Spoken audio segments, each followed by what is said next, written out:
من دیدن راکشی نیومد. اومدم خواستگاریش برای اصلا پسرم. من دخترمو به شما نمیدم. خب بگید دیگه چی شده؟ از قیافه مامان قشنگ معلومه که اون جواب رد. منم قول دخترمو به یکی دیگه دادم. 2 ماه دیگه جشن عروسی دخترمه. نه ماما، اون دروغ میگه. تو اصلا شجاعتشو نداری. مثل یه حیوان بی زبان هرچی اون بگه تو هم انجام میدی. ممکنه عروسی از 2 ماه دیگه بیفته هفته دیگه. اون قبول کنه که انتخاب من فقط اصلمه.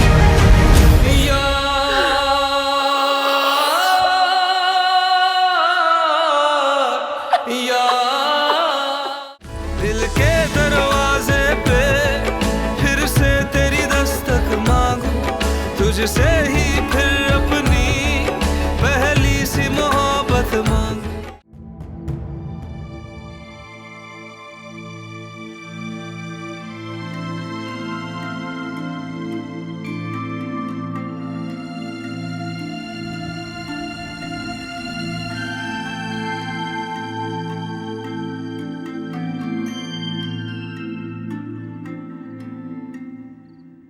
خیر باشه، راهتو گم کردی آبجی؟ یه جوری حرف میزنی که انگار قبلا خونتون نیومدم. قبلا فرق میکرد و الان اول تعارفشون کن داخل. آبجی لطفاً تشریف بیارید. بیاین بفرمایید.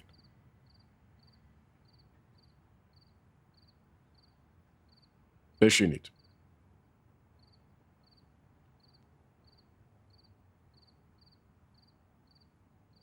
به نظر میرسه از طرف پسرتون راهنمایی یا پیغام برام آوردید. آره پیغام از طرف پسرم آوردم، ولی تو اشتباه فهمیدی فیض‌الله. چی رو اشتباه فهمیدم آبجی یاسمین؟ همه چی جلوی چشم خودتونه. این که از نجابت من و رعایت حال شماست که نرفتم ازش شکایت کنم. وگرنه سنگ انداختن توی خونم یه حرف عادی نبود. فیض‌الله، اتفاقات تلخ و مرور نکن. ایشون مهمونن، باید ازش پذیرایی کنیم. چی براتون بیارم؟ من برای یه مسئله دیگه اومدم فیض‌الله. اگه الان حرف امجد و پیش نکشی اون وقت راحت میتونم حرفمو بزنم. میشنوم.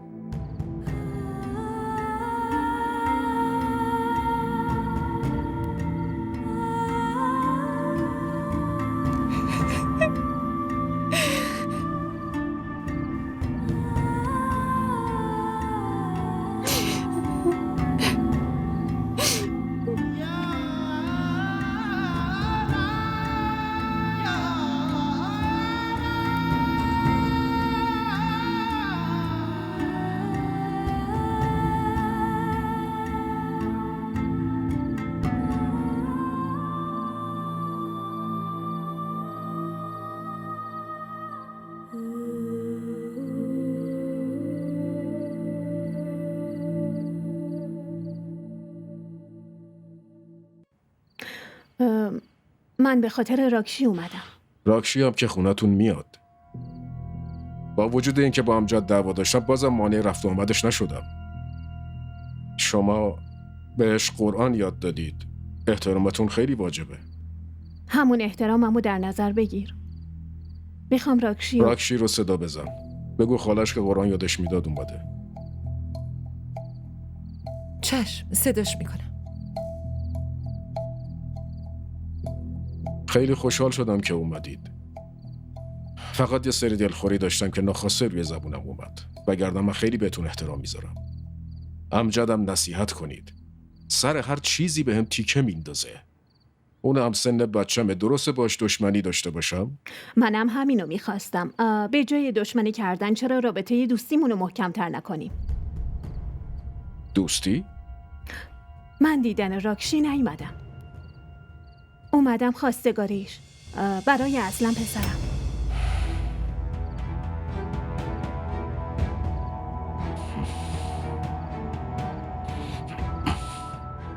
خواستگاری راکشی؟ آره، خواستگاری راکشی. از همون بچگیش راکشی رو دوست داشتم و خیلی وقت بود که میخواستم بیام خواستگاریش. این یعنی چی که شما خیلی وقت تو فکرش بودید آبجی؟ آره، ولی اون که به هم خورد. به هم خورد یا به هم زدید؟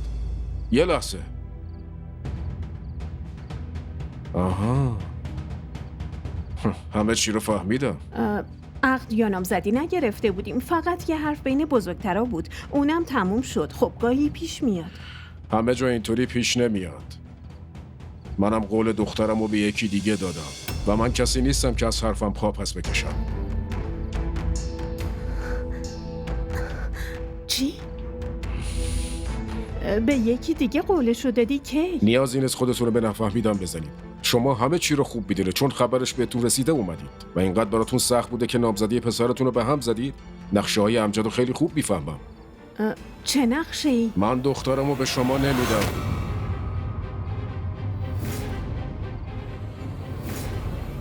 دو ماه دیگه جشن عروسی دخترمه. به امجد بگو که نقشه‌هاش نقشه براب شد.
جرأت اینا رو ببین.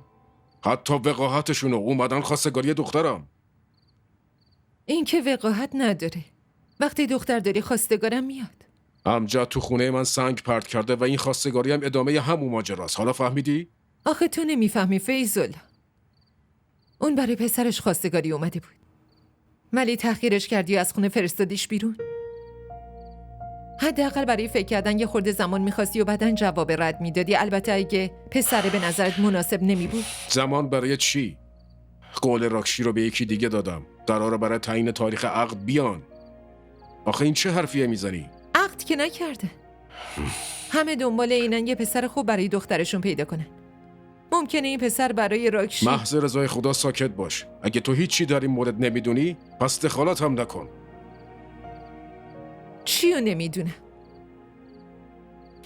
اون وصلت و اون خانواده چطور میتونه برای دخترم مناسب باشه در حالی که به پدرش احترام نمیذارن؟ ممکنه اون مسائل فراموش کردن و اومدن برای اینکه روابطشون رو خوب کنه. میخوان راکشی واقعا عروس خونه‌شون شه. نه خیر، فراموش نکردن. اتفاقا یادشون اومده. من فردا با نواز حرف میزنم و میگم ببین مردم چطور میخوان بین ما تفرقه بندازن. حتی اون از اون اول گفت در مورد این وصلت نباید هیچکی بفهمه. ولی فکرشو نمیکردم که این آدما تا این حد میتونن پست بشن.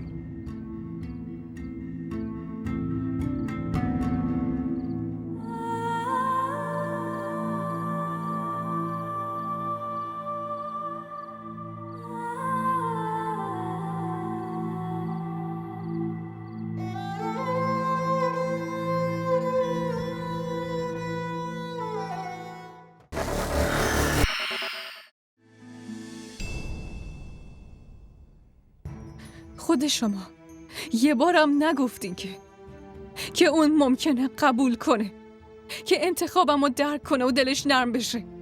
اون قبول کنه که انتخاب من فقط اسلمه و راضی بشه.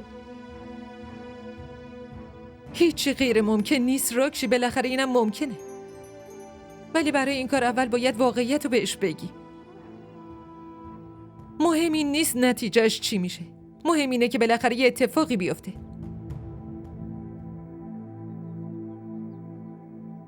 ازم عصبانی شد که چرا دیروز مامانش انقدر تحقیر شده. بهش بگو همه جا با عزت و احترام برخورد نمیکنه. حالا که تو این راه قدم گذاشته باید خیلی چیزا رو فدا بکنه.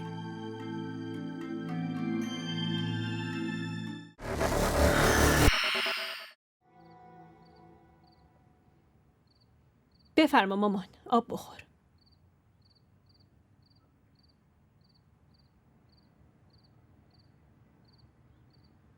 مامان، خب بگید دیگه چی شده؟ چه نیازی به پرسیدنه؟ از قیافه مامان قشنگ معلومه که اون جواب رد داده. خب دیگه، شوق و لجبازیش هم به انجام رسوندیم.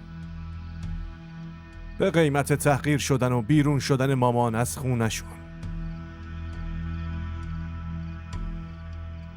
شما چی میگفتید مامان؟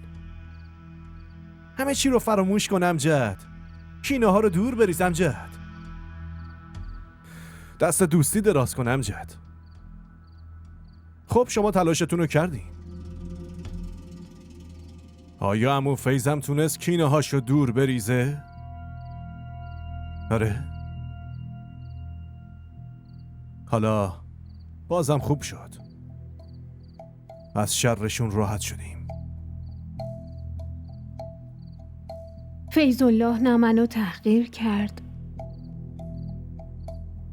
و نه این وصلت رو قبول کرد. پس چه شرطی داره؟ این که تا وقتی من پیشش سرخم نکنم اون دخترشو نمیده؟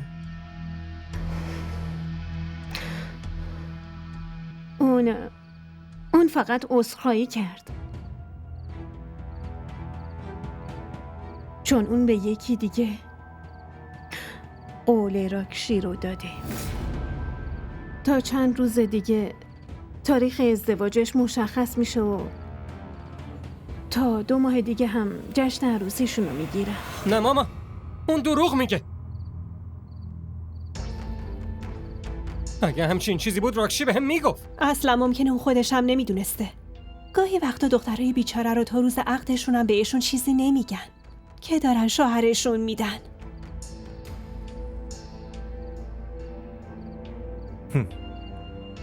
بیچاره دخترا.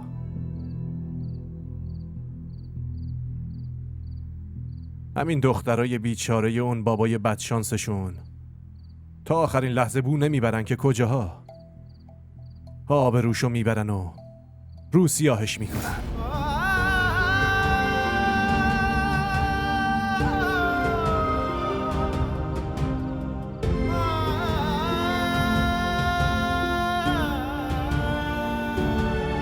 اصلا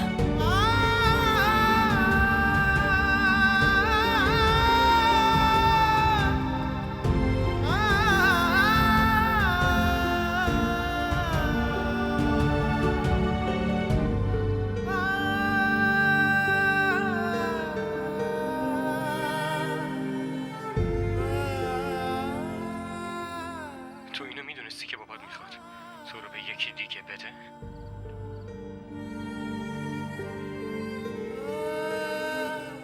اصلا راستش نه راست و دروغ نداریم. با بله و خیر جواب میدی. بهت گفته بودم که واسم خواستگار اومده و بابام هم به وصلت راضیه. گفته بودی، ولی سوالی که میپرسم اینه که آیا همه حرفاشون زده شده بود و تو اینو میدونستی و ازم مخفی کردی؟ فکر کردم که تو ناراحت میشی. یعنی تو میدونستی؟ اصلا من و گذاشتی همه چی اینقدر راحت تموم بشه؟ حتی نتونستی به بابات نبگی؟ اعتراضم نکردی؟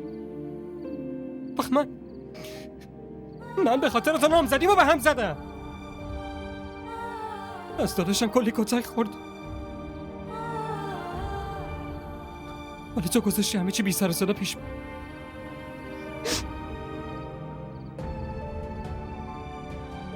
حتی به من نگفتی که مامانتو نفرستا تحقیر نشه. چرا راکشی؟ چرا؟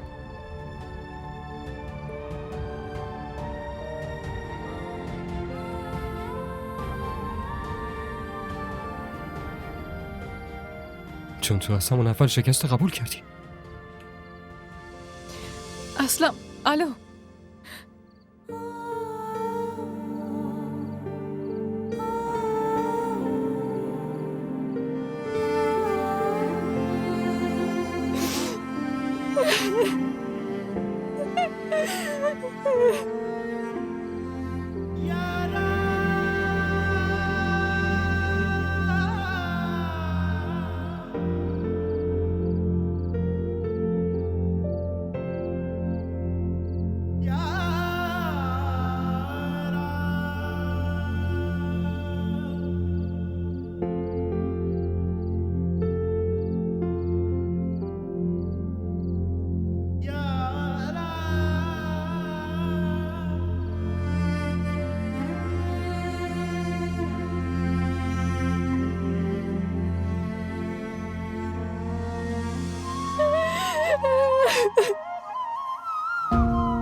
حداقل کالج میرفتی.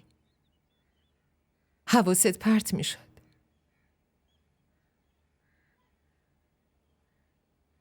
راستش نمیدونستم که فیض‌الله از اومدن این خواستگار اینقدر عصبانی میشه. برای همین دیشب به خاطر عصبانیتش نتونستم حرفی بزنم. نگران نباش راکشی. امروز فرصت مناسب پیدا میکنم و بهش میگم که انتخاب تو اینه. دیگه چه فایده ای داره؟ نمیدونم چی میشه، ولی یه اتفاقی میفته. ممکنه بترسه که نکنه دختر شورش به پا کنه. از ترس بدنام شدن شاید این وصلت رو قبول کنه، به خاطر حفظ آبروی خودش. یا ممکنه فکر کنه که تو اصلا شجاعتشو نداری. مثل یه حیوان بی زبون هرچی اون بگه تو هم انجام میدی. ممکنه عروسی از 2 ماه دیگه بیفته هفته دیگه. حتی ممکنه راکشی چون شجاع بودی و به سلیقه خودت انتخاب کردی تنبیهت کنه.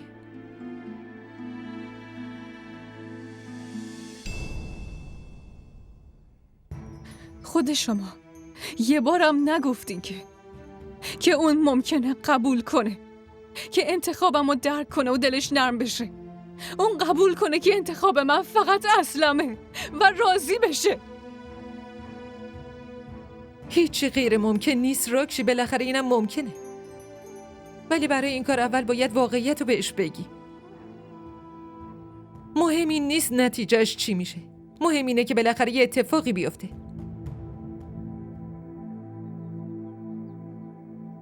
ازم عصبانی شد که چرا دیروز مامانش انقدر تحقیر شده.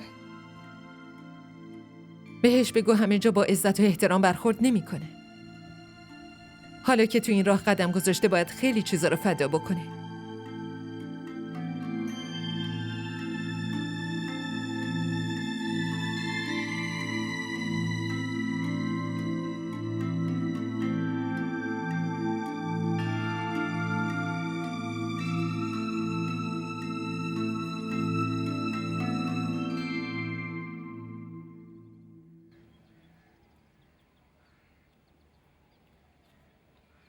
فرار کن. پسر فرار کنم کجا برم؟ اگرم برم به نظرت میتونم فراموشش کنم؟ نه خیر، ببین با اون فرار کن. یعنی چی؟ با دختر فرار کن. ببینم تو عقلتو از دست دادی؟ اون حتی راضی نیست تو پارک قرار بذاره، بعد راضی میشه فرار کنه؟ امتحان عشق به همین میگن دیگه. نمیخوام تو همچین امتحانی بندازمش. خب بگو شجاعتشو نداری. موضوعی نیست.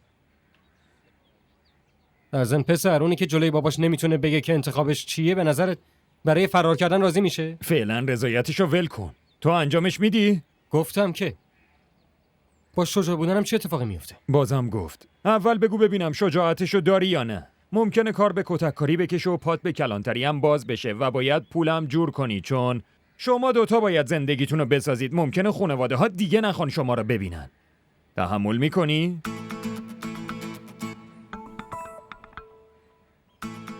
ندیم دارش اینقدر مزخرف نگو. آره، موضوع شجاعت اون دختره نیست. تو شجاعت نداری. نه اینطور نیست.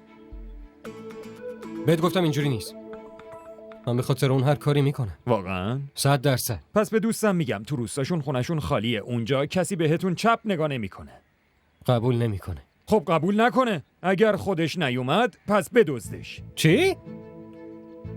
ببین اونو میخوان بدن یکی دیگه. تو غیرتت اجازه اینو میده؟ خب بدزدش و فراریش بده دیگه.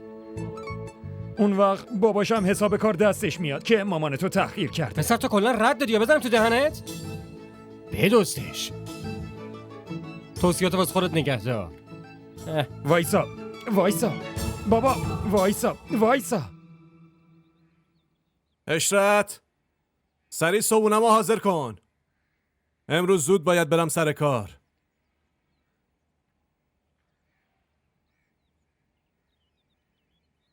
بهش بگین گریه هاشو بکنه، بعدش با من بیاد سر کار. تو میدونی فیض‌الله دخترشو به کی میخواد بده؟ من از کجا بدونم؟ اون میگفت تو میدونی. دروغ میگه. به من چه که اون دخترشو میخواد به کی بده؟ مامان خودتون خیلی خوب میدونید که من خاله زنک نیستم اصلاً. ازدواج دوم عمو فیضم چون یه کار نادرست میدونستم، واسه همین برای خوبی همه محل باهاش مخالفت کردم. حالا میخواد هر کاری کنه، به من ربطی نداره. خب ولی اون چرا همچین حرفی رو زد؟ چی گفت؟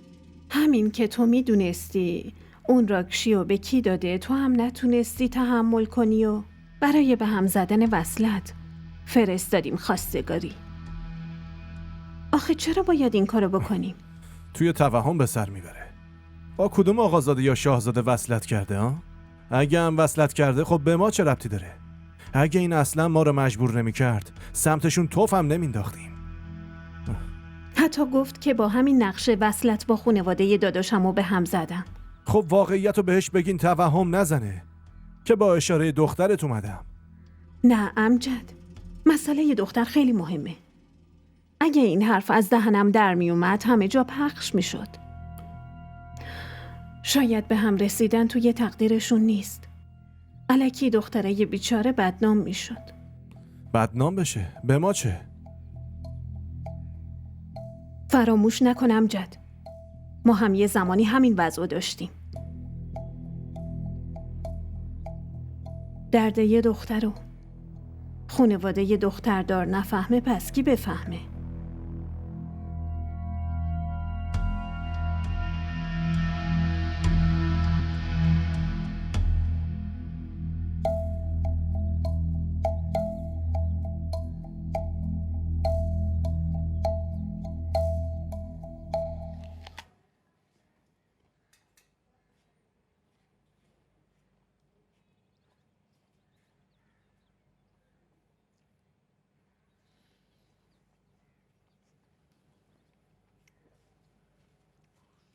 خب از اسلم یه خبر بگیر.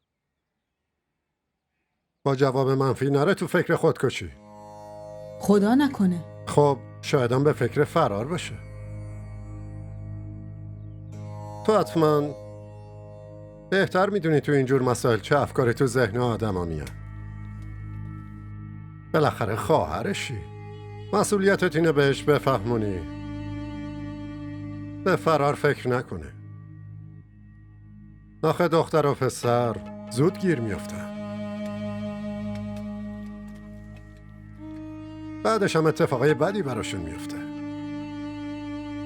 مگه نه؟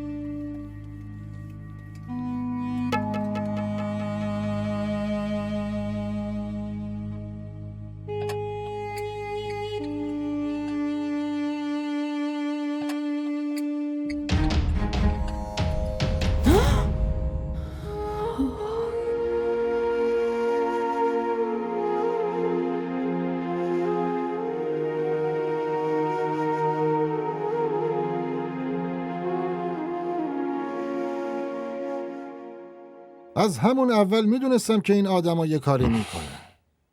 آدمای بی شرم و حیایی هستن. آخه چی بگم؟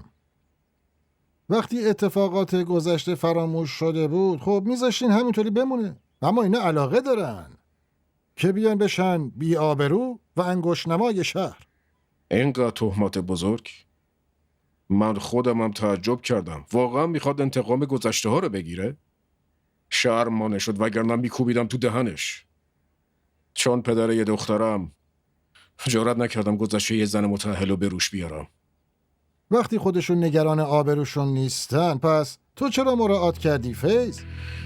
من این وسط متوجه نمیشم که مشکل امجد چیه؟ چرا نمیذاره پسرم ازدواج کنه؟ به سختی برای ازدواج راضی شده. من در جا جواب منفی دادم و ماجرا رو فیصله دادم. چای تو بخور. فیض ماجرا اینجوری تموم نمیشه. الان دیگه ماجرا جوری تموم میشه که من میخوام تموم شه. چه نیازه باهاش در بیفتیم؟ آخه اون خودش اومده با همون در افتاده. من که ساکت بودم، آروم سر جام نشسته بودم. به خاطر اینکه باهاش رو در رو نشم و دعوا راه نیفته حتی خونه و محله من ول کردم و رفتم. ولی با این کار زشتی که انجام داده من دیگه ساکت نمیمونم. دارم بهت میگم ها. باشه بابا، حالا چای تو بخور.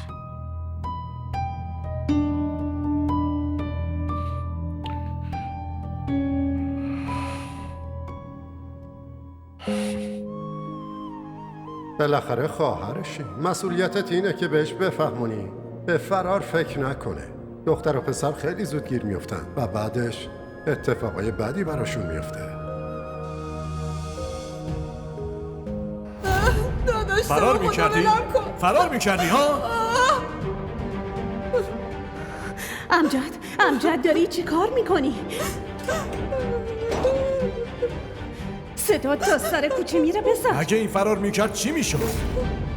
خیلی به موقع گیرش انداختم.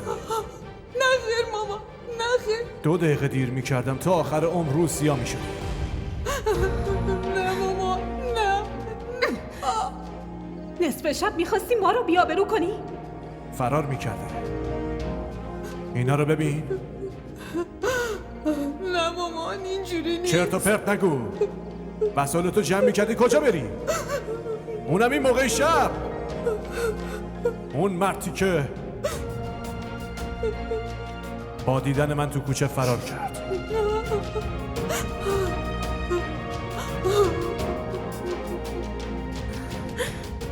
بیشتر بی حیا. میخواستی مامان بیوت رو بدنام کنی؟ آره؟ به فکر آبروی داداشت نبودی؟ چطوری بین مردم راه میرفت؟ دختر تا 3 روز دیگه قراره جشن عروسیت برگزار بشه. مامان اینو تو اون اتاق حبسش کن. فقط چند روز مونده. میخوام بدون دردسر بگذره و نتونه فرار کنه.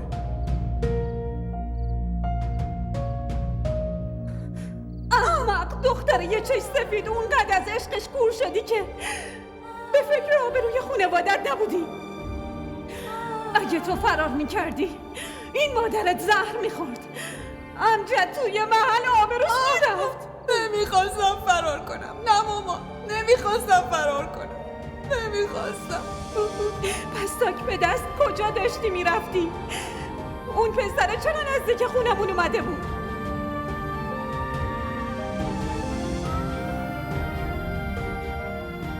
گفته بودم اینا رو برگردونم.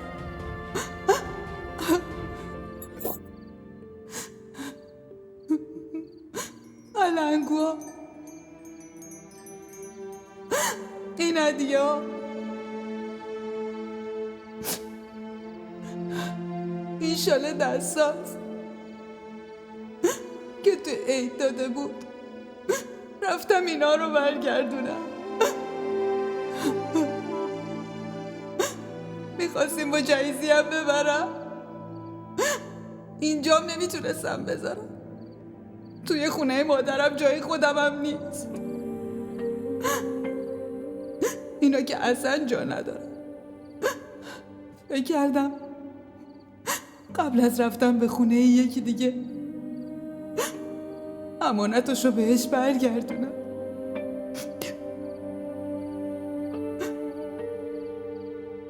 میخواستم دست خالی عروس بشم ماما. همه چی رو تموم کنم.